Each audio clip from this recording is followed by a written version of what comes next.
ఆల్గంలో మరి కశ్మీర్ ఉగ్రవాదుల చేత అమరులైన వారికి సంతాపంగా ఒక నిమిషం మౌనం పాటిద్దాం.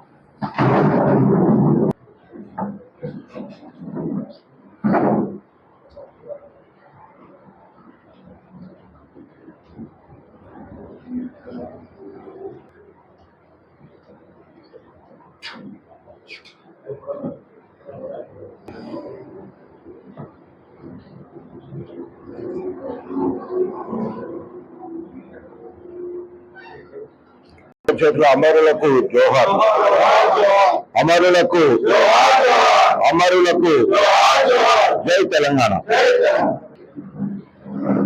పత్రికా మిత్రులకి, ఎలక్ట్రానిక్ మీడియా సోదరులకి,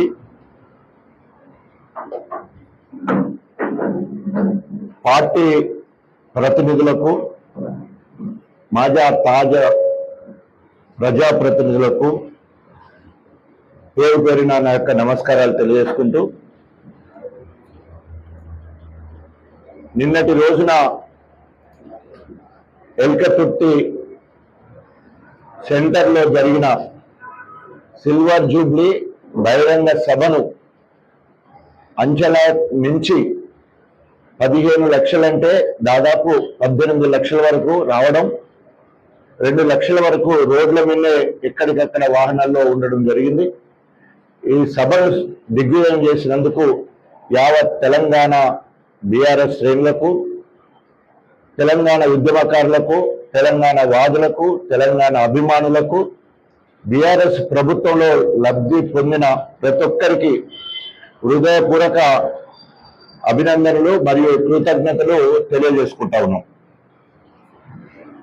అంతేకాకుండా గణపురము అతి సమీపంలో ఉన్నదని, గణపూర్ నియోజకవర్గం నుండి ఎక్కువగా రావాలని చెప్పేసి దాదాపు 25,000 మందిని అనుకుంటే 30,000 మంది వరకు రావడానికి, దానికి పల్లా రాజేశ్వర రెడ్డి గారు ఎమ్మెల్యే జనగాం, అదేవిధంగా మాజీ మంత్రి వర్యులు ఎర్రబెల్లి దయాకర్ రావు గారు మరి గణపురం నియోజకవర్గంలో ఉన్న నాయకులను, కార్యకర్తలను సమన్వయం చేసి గొప్పగా తరలియడానికి సహకరించిన పల్లా రాజేశ్వర రెడ్డి గారికి, మాజీ మంత్రి దయాకర్ రావు గారికి హృదయపూర్వకంగా మరి కృతజ్ఞతలు స్టేషన్ గణపూర్ నియోజకవర్గ పక్షాన తెలియజేసుకుంటా ఉన్నాం.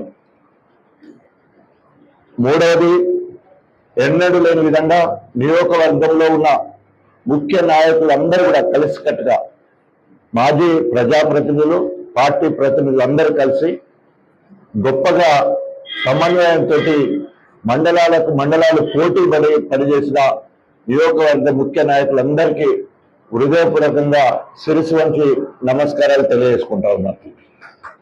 తర్వాత మూడవది, సిల్వర్ జూబ్లీ సందర్భంగా కేసీఆర్ గారు చేసిన అభివృద్ధి సంక్షేమ కార్యక్రమంలో ఇప్పటివరకు జరుగుతున్నాయి.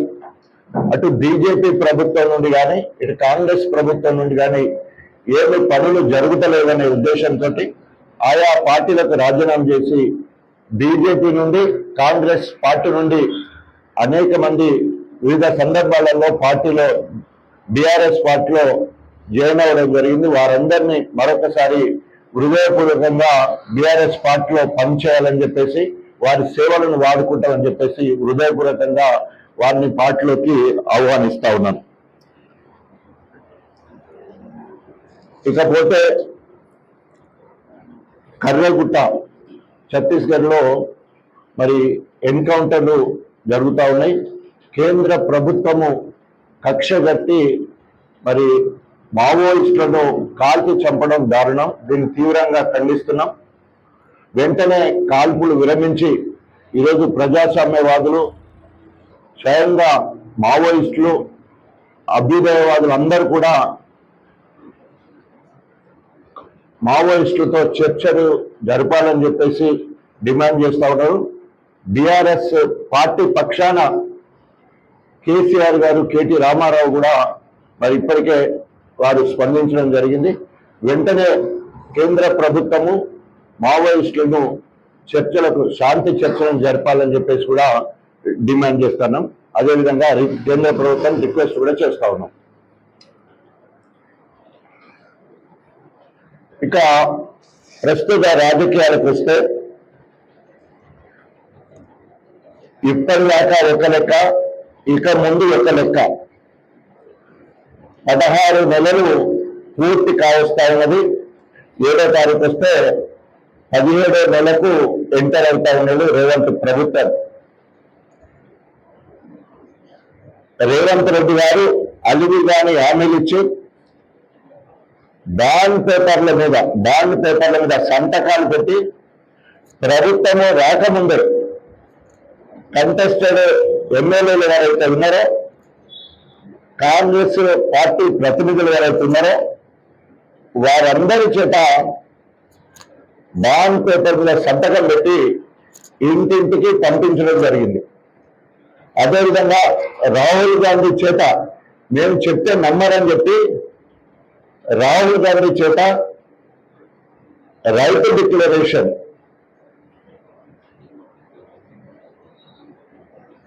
అదేవిధంగా ఖర్గే చేత ఎస్సీ డిక్లరేషన్,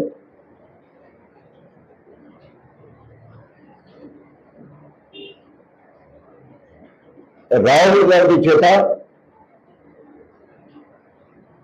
నిరుద్యోగులకు సంబంధించిన డిక్లరేషన్, ప్రియాంక గాంధీ చేత స్కూటీ చదువుకునే విద్యార్థులకు స్కూటీ ఇస్తామని కళ్యాణ లక్ష్మి పేరుతో మరి వాళ్ళ తుల బంగారం ఇస్తామని చెప్పేసి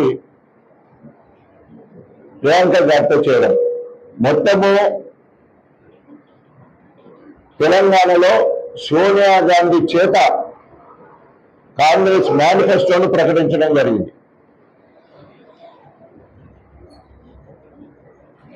ఈరోజు కాంగ్రెస్ పార్టీ అన్ని హామీల అమలు పరచడంలో అట్టర్ ఫ్లాప్ అయిపోయింది. 16 నెలల్లో ఫెయిల్యూర్ ప్రభుత్వం. సక్సెస్ ఎక్కడైంది అంటే 20 నుండి 30% కమిషన్ తీసుకోవడంలో సక్సెస్ అయింది. 16 నెలల్లో 1,60,000 రూపాయలు, 1,60,000 కోట్ల రూపాయలు అప్పు తీసుకొచ్చి ఏ ఒక్క ప్రభుత్వ పథకాన్ని లేదా రేవంత్ మార్క్గా పెట్టే పథకానికి పెట్టకుండా రాహుల్ గాంధీ గారికి కప్పం కట్టి ముఖ్యమంత్రిని కాపాడుకోవడం కోసమే ఈ 1,60,000 కోట్ల రూపాయలు వాడుకున్నారు. ఒక్క పైసా కూడా ఒక కొత్త పథకాన్ని ప్రభుత్వం ఇప్పటి వరకు ప్రవేశపెట్టి పైస ఇచ్చింది లేదు, తట్ట మట్టి తీసింది లేదు. చివరికి దేవుళ్ళను కూడా వదిలిపెట్టకుండా ఏ జిల్లాకు పోతే ఆ జిల్లా దేవుళ్ళ మీద ఒట్టేసిండు రేవంత్ రెడ్డి.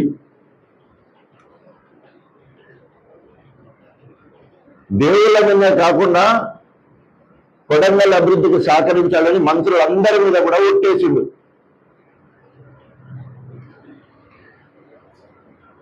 ఇది ఒట్లేసే ఒట్టి ప్రభుత్వం, ఒట్టిపోతున్న ప్రభుత్వం.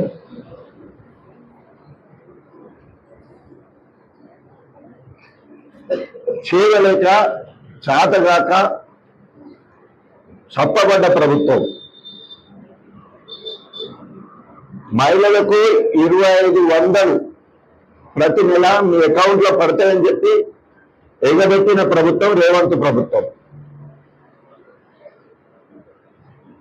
కాలేజీ చదివే బిడ్డకు స్కూటీ ఎగబెట్టిన ప్రభుత్వం.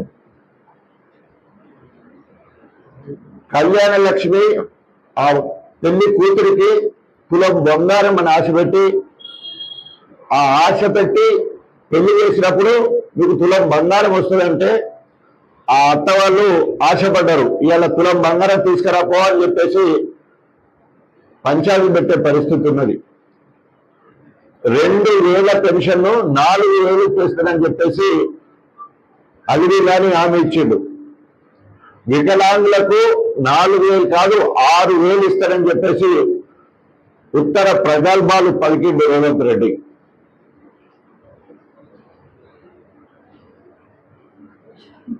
విద్యార్థుల చదువు కోసము 5 లక్షల వరకు గ్యారంటీగా లోన్లు ఇస్తామని విద్యార్థులకు ఆశ పెట్టడం జరిగింది. నిరుద్యోగులకు 2 లక్షల ఉద్యోగాలు, నిరుద్యోగ భృతి కింద 4,000 ఇస్తారని విద్యార్థులను మోసం చేయడం జరిగింది. రైతు రుణమాఫీ 42 లక్షల మందికి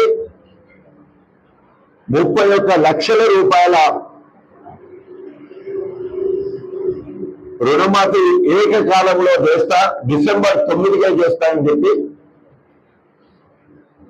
ఇప్పటికీ 17 నెలలైనా వాళ్ళు చెప్పిన దాని ప్రకారమే ఇప్పటి వరకు 21 లక్షల మందికి 19,000 కోట్ల రూపాయలు రుణమాఫీ చేసినామని చెప్పేసి తుమ్మల నాగేశ్వరరావు గారు చెప్పారు. 2 సభలో రేవంత్ రెడ్డి చెప్పడం జరిగింది. రైతు భరోసా వానకాలం ఏవెట్టిండు, వేసంగి ఆశ పెట్టిండు. మండలంలో అన్నిటికంటే చిన్న ఊరును తీసుకొని పైలట్ ప్రాజెక్టు అన్నారు. అక్కడ కూడా 5 గ్యారంటీలు అట్టుకెత్తినాయి. అంటే 5 ఏంటి? 1 రేషన్ కార్డు ఇస్తాన్నారు, రేషన్ కార్డు ఇవ్వలేదు. 2వది ఇందిరమ్మ ఇస్తాన్నారు, తట్టి మట్టి తీయలేదు. ఆగ మేఘాల మీద నిన్న ఆదివారం ఊర్లో సెక్రటరీ కూడా రాదు. మొత్తం ఇందిరమ్మ ఇండ్ల లిస్టు సాయంత్రం పెడతాం, అందరికీ కాగితాలు ఇస్తా ఉండాలని చెప్పేసి సభను డిస్టర్బ్ చేసే ప్రయత్నం స్థానిక కాంగ్రెస్ నాయకులు చేసింది.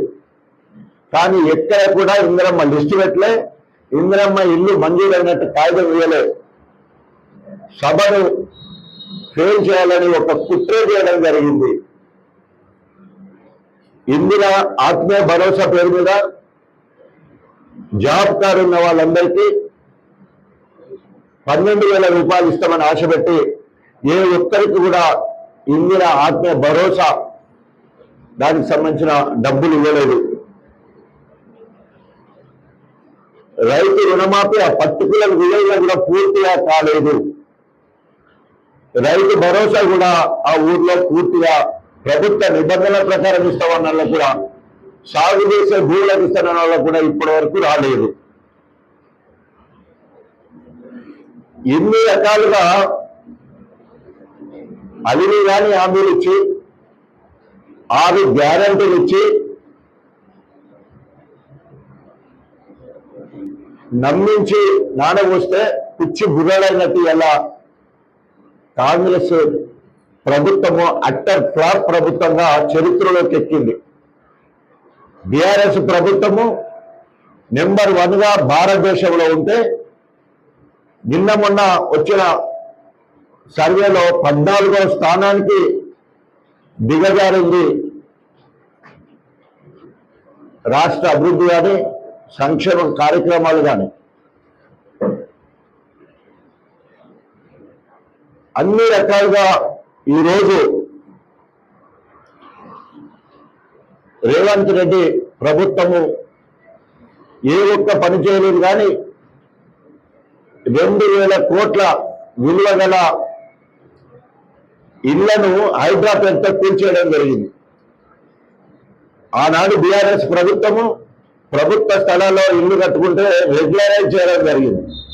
ఆ రెగ్యులరైజ్ చేసిన ఇళ్లను కూలగొడుతున్నది ఇలా రేవంత్ ప్రభుత్వం. మేము కట్టించే వాటికి రెగ్యులరైజ్ చేస్తే ఈరోజు వాళ్ళు కూలగొడుతూ ఉన్నారు. మూసీ ప్రక్షాళన పేరుతో అక్కడ కూడా ఇళ్లను బుల్డోజర్లు వేసి కూలగొట్టిన పరిస్థితి. కంచె గచ్చిబౌలిలో దాదాపు 150 ఎకరాల అడవిని నరికేయడమే కాకుండా వన్యప్రాణుల రక్షించలేని పరిస్థితి, వాతావరణ సమతుల్యత లేకుండా చూసే పరిస్థితి కనబడ్డది. చివరికి సుప్రీంకోర్టు 2 సార్లు ముట్టకాలేదనే కాకుండా సిఎస్ ను జైల్లో పెట్టాలనే అంత తీవ్ర హెచ్చరిక కూడా చేయడం జరిగింది. అందుకే ముళ్ళును ముళ్ళుతో తీయాలనే ఒక నిర్ణయానికి బీఆర్ఎస్ పార్టీ కేసీఆర్ గారి పిలుపునివ్వడం జరిగింది. రేవంత్ రెడ్డి ఇచ్చిన హామీలను నెరవేర్చే వరకు, మహిళలకు 2500 ఇచ్చే వరకు, కాలేజీ ఆడపిల్లలకు స్కూటీ ఇచ్చే వరకు, తులం బంగారము కళ్యాణ లక్ష్యంతో పాటు ఆ కూతురికి ఇచ్చే వరకు, 2000 పెన్షన్ 4000 చేసే వరకు, రైతు రుణమాఫీ పూర్తయ్యే వరకు, రైతు భరోసా అందరి రైతులకు ఇచ్చే వరకు, ఆఖరికి రైతు బీమా కూడా ఇవ్వలేని పరిస్థితి. వీటి కోసం కేసీఆర్ గారు ఇచ్చే ఉద్యమ కార్యాచరణ తీసుకుంటాం. రేవంత్ రెడ్డి మెడలుంచి ఇవన్నీ కూడా అమలయ్యే వరకు ప్రజా పోరాటం చేస్తాం.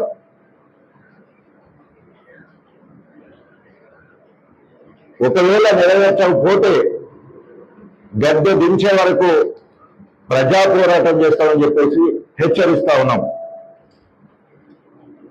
ఇకపోతే కడియం శ్రీహరి గారు 10 ఏళ్లలో టీడీపీలో 4 పోర్ట్ఫోలియోలు, అదేవిధంగా బీఆర్ఎస్ ప్రభుత్వంలో ఎంపీ, ఉప ముఖ్యమంత్రి, 2 సార్లు ఎమ్మెల్సీ, ఒకసారి ఎమ్మెల్యే.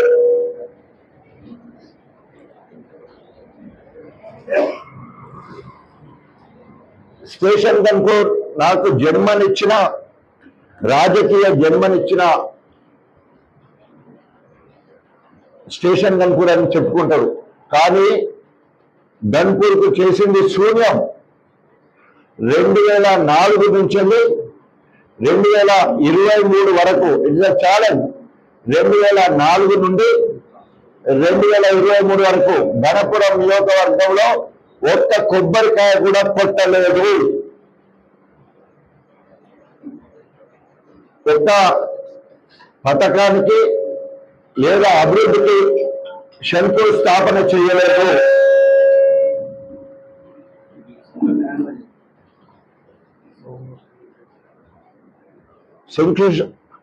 శంకుస్థాపనకు రాలేదు. అదేవిధంగా ప్రారంభోత్సవాలకు కూడా రాలేదు. అందుకనే శిలాఫలకాల దగ్గర ఎప్పుడు కూడా ఆయన లేడు. ఈరోజు తగులునమ్మ అని చెప్పేసి బిడ్డ రాజకీయ భవిష్యత్తు కోసమో కాంగ్రెస్ పార్టీలోకి పోయి సిగ్గు శరం లేకుండా నేను కాంగ్రెస్ లోకి పోయినా అని చెప్తున్నాడు. ప్రజాస్వామ్యం మీద గౌరవం ఉంటే, రాజ్యాంగం మీద గౌరవం ఉంటే, నైతిక విలువలు కనుక నీకుంటే బీఆర్ఎస్ పార్టీ సభ్యత్వానికి రాజీనామా చేసి, దానివల్ల సంక్రమించిన ఎమ్మెల్యే పదవికి రాజీనామా చేసి, నువ్వు ఎంచుకున్న నీ పార్టీ మార్పు కోసం ఎంచుకున్న నీ పార్టీ కాంగ్రెస్ నుండి నువ్వు పోటీ చేయి. బీఆర్ఎస్ పార్టీ సత్తా ఏందో చూపిస్తారు. మాయా మాటలు చెప్పి 800 కోట్ల రూపాయల పనులు తీసుకొచ్చినని ఊరేగొడతా ఉన్నారు. యంగ్ ఇండియా ఇంటిగ్రేటెడ్ స్కూల్ ఎక్కడ పోయింది? కట్ట మట్టి ఇప్పటికైనా తీసినవా? ఇంటిగ్రేటెడ్ స్కూల్ దగ్గర శిలాఫలకం పెట్టినవా? అక్కడ బుద్ధి వేసినవా? ఆ పనులకు టెండర్ అయినవా? గోల్డెన్స్ ప్రచారం చేసి, మాయా మాటలు చేసి, మాయా మచ్చంద్ర చేస్తాయంటే ఊరుకునే విషయంలో బీఆర్ఎస్ పార్టీ లేదు. బీఆర్ఎస్ పార్టీ సొత్తు ఎమ్మెల్యే పదవి నువ్వు గెలిచినావు. ఇప్పటికీ బీఆర్ఎస్ ఎమ్మెల్యేగా అసెంబ్లీలో నీ పేరు నువ్వు మాట్లాడుతుంటే పేరు వస్తా ఉంది. బీఆర్ఎస్ ఎమ్మెల్యే కడియం శ్రీహరి అని. సిగ్గు శరం ఉండాలి కదా. 800 కోట్లు అని చెప్పి అంతకుముందు మంజూరైన 104 కోట్ల రూపాయల ఇరిగేషన్ పనులు, ఎత్తిపోతల పథకాలు దాంట్లో పెడతావు. అంతకుముందు ప్రపోజల్ చేసి మంజూరైన ఆర్ఎస్ మెయిన్ కెనాల్కి సంబంధించిన లైనింగ్ దాని కిందనే పెడతావు. అదేవిధంగా 100 మంచాలకు సంబంధించిన ఓన్లీ అడ్మినిస్ట్రేషన్ శాంక్షన్ కి సంబంధించిన లేఖ మాత్రం గురించి నేను తీసుకొచ్చిన అధిలెక్కగలుగుతావు. ఆలు లేదు, సూలు లేదు, కొడుకు పేరు సోమలింగం అన్నట్టు 3,500 ఇంగ్లీష్ అని చెప్పి ఇంటూ 5,000 చొప్పున అది అన్నది లెక్క కడతావు. ఒక్క పైసలో డిగ్రీ కళాశాల స్థలం ఎక్కడో శిలాపలకం వేయలేదు, టెండర్ కాలేదు, డిగ్రీ కళాశాల తీసుకొచ్చినా ఉంటావు. అసలు మాట్లాడేటప్పుడు కొంత ఇంకిత జ్ఞానం ఉండాలి కదా. మేధావని చెప్పుకుంటావు. ఈరోజు ఇవాళ రేవంత్ రెడ్డి మెప్పు పొందడానికి వరంగల్కి సంబంధించిన మంత్రులు కావచ్చు, ఎమ్మెల్యేలు కావచ్చు మాట్లాడుతూ ఉన్నారు. నిన్న జరిగిన సిల్వర్ జూబ్లీని చూసి కళ్ళు కొట్టి ఊరలేక ఇష్టం ఉన్నట్టు మాట్లాడుతున్నారు. సోనియా గాంధీ తెలంగాణ ఇచ్చిందని చెప్తా ఉన్నారు. అదేవిధంగా మరి మనకు భారతదేశానికి స్వతంత్రం ఇచ్చింది బ్రిటిష్ వాళ్ళు కదా. బ్రిటిష్ వాళ్ళు భారతదేశానికి స్వతంత్రం ఇచ్చిందంటారా? భారతదేశ స్వతంత్ర సమరయోధులు కొట్లాడి ప్రాణత్యాగం చేసి మనం భారతదేశానికి స్వతంత్రం తెచ్చిందంటారా? ఇచ్చిన వాళ్ళు యూపీఏ ప్రభుత్వమైనా కొట్లాడింది బీఆర్ఎస్ పార్టీ. వందలాది మంది బిడ్డలు ఆత్మ బలిదానమైన వాళ్ళు తెలంగాణ బిడ్డలు. 1969లో తెలంగాణ ఉద్యమంలో అమరులైన వాళ్ళు తెలంగాణ బిడ్డలు. అప్పుడు కాంగ్రెస్ పుట్టన పెట్టుకున్నది, ఇప్పుడు కాంగ్రెస్ పుట్టన పెట్టుకున్నది. ఇవన్నీ మర్చిపోయి మా సోనియా గాంధీ ఇచ్చిందని అంటే, మీ సోనియా గాంధీ ఇచ్చేది ఉంటే నేను కాంగ్రెస్ పార్టీకి ఎమ్మెల్యే పదవికి రాజీనామా ఎందుకు చేశాను?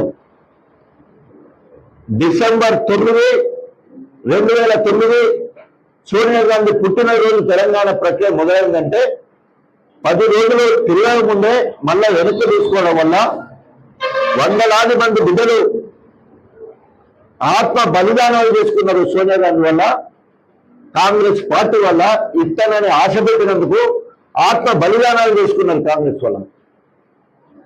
ఇది తెలంగాణ ఉద్యమకారులు, తెలంగాణ వాదులు, యావత్ తెలంగాణ ప్రజలందరూ కలిసి సాధించుకున్నది తెలంగాణ రాష్ట్రం.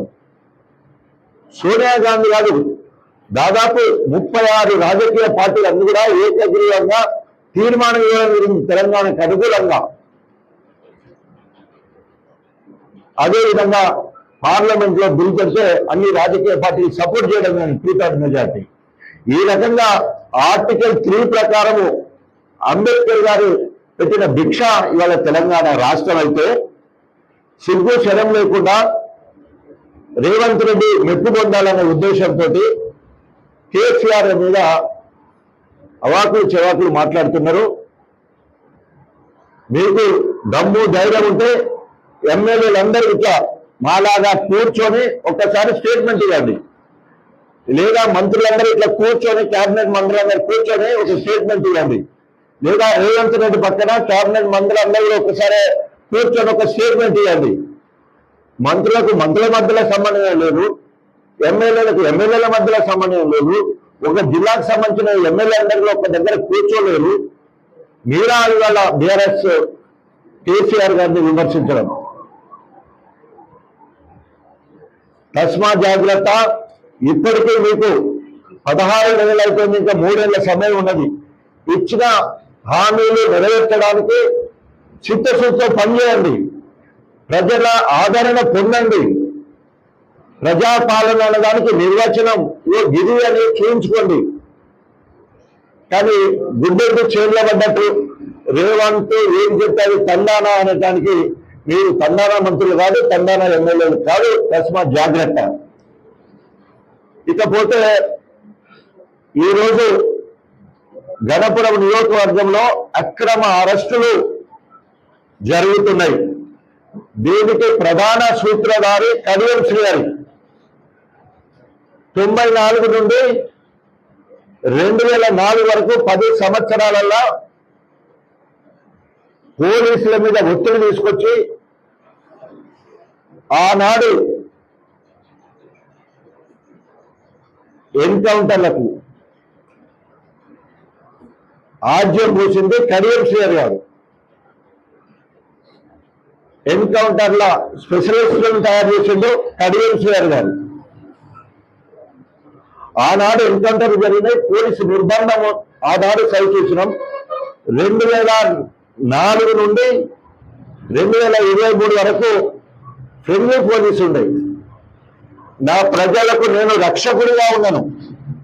కడియం శ్రీహరి ధనపురం ప్రజలకు భక్షకుడుగా, నరరూప రాక్షసుడుగా ప్రజల మీద కక్ష కడతా ఉన్నారు. నా తాటికొండ వంశస్థుల ద్వారా మా కుటుంబాలలో చుచ్చుపెట్టడానికి మా వల్ల రేషన్ కార్డు వాడుకొని, ఆధార్ కార్డు వాడుకొని కేసులు పెట్టించే దుర్మార్గపు నీచ స్థితికి వాళ్ళ కడియం శ్రీహరి దిగజారిండు. నిన్ననే కేసీఆర్ గారు మా కాపీ ఇచ్చిండు. తప్పకుండా ఎవరెవరైతే అధికారులు ఈరోజు చట్టాన్ని వాళ్ళ చేతులకు తీసుకొని, మొన్నటికి మొన్న ఒక చిన్న పిటి కేసుకు కేసు రిజిస్టర్ అయి తర్వాత స్టేషన్ బెల్పై విడుదల చేసిన తర్వాత మరుసటి రోజు పిలిపించి సెల్ గుర్తుకొని మొత్తం సోషల్ మీడియా అంతా డిలీట్ చేయమని చెప్పేసి, మీ నెంబర్లను డిలీట్ చేయమని చెప్పేసి ఒక ప్రజాప్రతినిధిని రోజంతా ఉదయం నుండి సాయంత్రం వరకు కింద కూర్చుండబెట్టింది. అదే రాక్షసానందం పోలీసులకు. చట్టమేమన్నా మీకు చిత్తమా? మీరు చట్ట పరిధిలో పనిచేయాలి తప్ప చట్టాన్ని నిరంకుశంగా చేతులకు తీసుకోవద్దు. కడియం శ్రీహరి మెప్పు పొందాలని చెప్పేసి ఏ పోలీసు అధికారైనా కనుక అతిగా ప్రవర్తిస్తే తస్మా జాగ్రత్త. మీ పేర్లు రిజిస్టర్ అవుతున్నాయి, తప్పకుండా రాబోయేది బీఆర్ఎస్ ప్రభుత్వమే, దానికి మూల్యము చెల్లించవలసి వస్తుందని చెప్పేసి హెచ్చరిస్తా ఉన్నాం.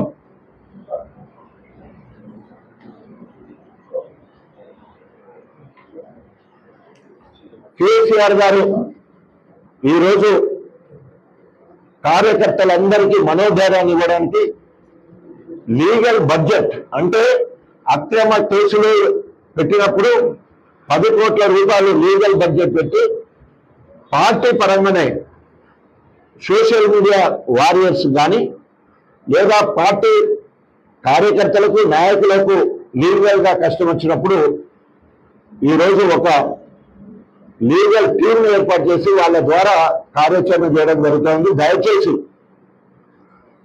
బీఆర్ఎస్ శ్రేణులకు నాయకులకు కేసీఆర్ తరఫున నేను ఒకటే మాటిస్తున్నా, మీ ప్రాణాలకు నేను అడ్డేస్తా, మీకంటే ముందుకే అవసరమైతే జైలుకు పోవడానికి నేను సిద్ధమని చెప్పేసి కూడా మీ అందరికీ తెలియజేస్తా ఉన్నా.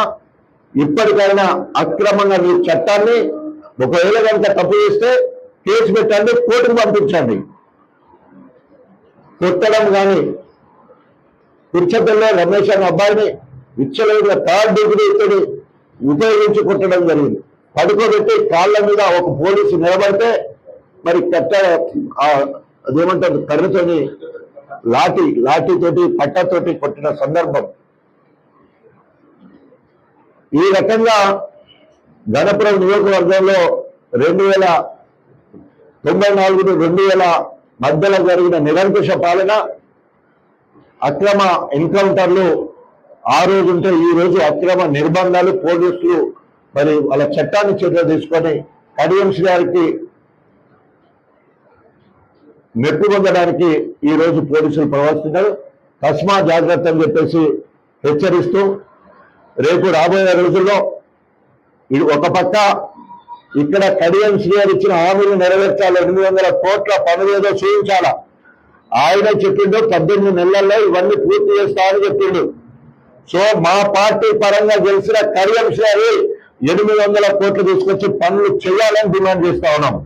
లేకపోతే వెంటాడతాం, వేటాడతాం, అంతేకాకుండా నిలదీస్తాం. ఎక్కడికక్కడ వేటాడతాం, వెంటాడతాం, నిలదీస్తాం. పనులు చేయకపోతే బీఆర్ఎస్ శ్రేణులు ఏ ఊరు ఆ ఊరు నిన్ను ఊర్లోకి రాకుండా తరిమి కొడతారని చెప్పేసి హెచ్చరిస్తా ఉన్నా. బయటికి వెళ్ళింది. తస్మా జాగ్రత్త. కేసీఆర్ గారికి ఉన్న అనుభవం కేసీఆర్ గారికి ఉన్న రాజనీతిజ్ఞం, తర్వాత జియోగ్రఫికల్ గా తెలంగాణ ఏమంటుందని మొత్తము ఎత్తులు వంపులు పూర్తి పరిజ్ఞానం ఉన్న నేత కేసీఆర్ గారు 10 సంవత్సరాలు ప్రజారంజక పాలనిచ్చి అన్ని వర్గాల ప్రజలను ఎంతో గొప్పగా పాలించిండు. అది మనందరికీ కూడా తెలుసు, మీరందరూ కూడా సాక్ష్యమే. ధనపురం నియోజకవర్గం తీసుకుంటే ఒక్కటి కూడా అప్పటి వరకు ఉన్న డిమాండ్లను అన్నింటినీ మనం పూర్తి చేసుకోగలిగినాం. రైల్వే ఫ్లైఓవర్ పూర్తి చేసుకోగలిగినాం, పార్టీ కళాశాలలు ఇచ్చుకోగలిగినాం, అండర్ పాసులు తీసుకురాగలిగాం, రిజర్వాయర్లు పూర్తి చేసుకోగలిగాం. ఆన్లైన్లో తోక లాంటి కొన్ని పనులు ఉంటే ఆ తోకను బయటగా తీసుకురావడానికి ఈ రోజు మరి కొట్టు బిట్టాడుతున్నాడు కడియం గారు. సో తప్పకుండా రేపు రాబోయే రోజుల్లో ప్రతిపక్ష నాయకుడిగా అసెంబ్లీలోనే మరి దిగ్గు తెల్చడానికి కేసీఆర్ గారు సిద్ధంగా ఉన్నారు. తప్పకుండా అసెంబ్లీకి వస్తారు వారు. లేకుండా ప్రజా వ్యవస్థను భ్రష్టు పట్టించడం కాదు, ప్రజా సమస్యలు లేకుండా అడగకుండానే అందించిన వాడు కేసీఆర్ గారు. ఆర్థిక పరిపుష్టి పెంచాలనే ఉద్దేశంతో ముదిరాజులకు చేప పిల్లలు, గొల్ల తిరుమలకు గొర్రెలు, అదేవిధంగా నిరుద్యోగులకు దాదాపు 1,60,000 ఉద్యోగాలు, తర్వాత 80,000 వరకు నోటిఫికేషన్లు ఇచ్చే కార్యక్రమం, ఇంటింటికి నల్ల ఇచ్చే కార్యక్రమం, కళ్యాణ లక్ష్మి ఇచ్చే కార్యక్రమం, రైతు భరోసా, రైతు బీమా, ప్రజలు అడగలే ప్రజల అవసరాలు ఎరిగి కేసీఆర్ గారే ముందుల అవి ఊహించి అందరూ మెప్పు పొందే విధంగా ప్రజారంజక పాలన చేసిండు. 200 పెన్షన్ 2,000 చేయడం జరిగింది. సో ఆ రకంగా ప్రజారంజక పాలన చేసిండు, ప్రజాస్వామ్యబద్ధంగా సమస్యలోని పాలన చేసిండు. కాబట్టి ఆనాడు గొప్పగా మరి నీరాజన్యం పొందిండు.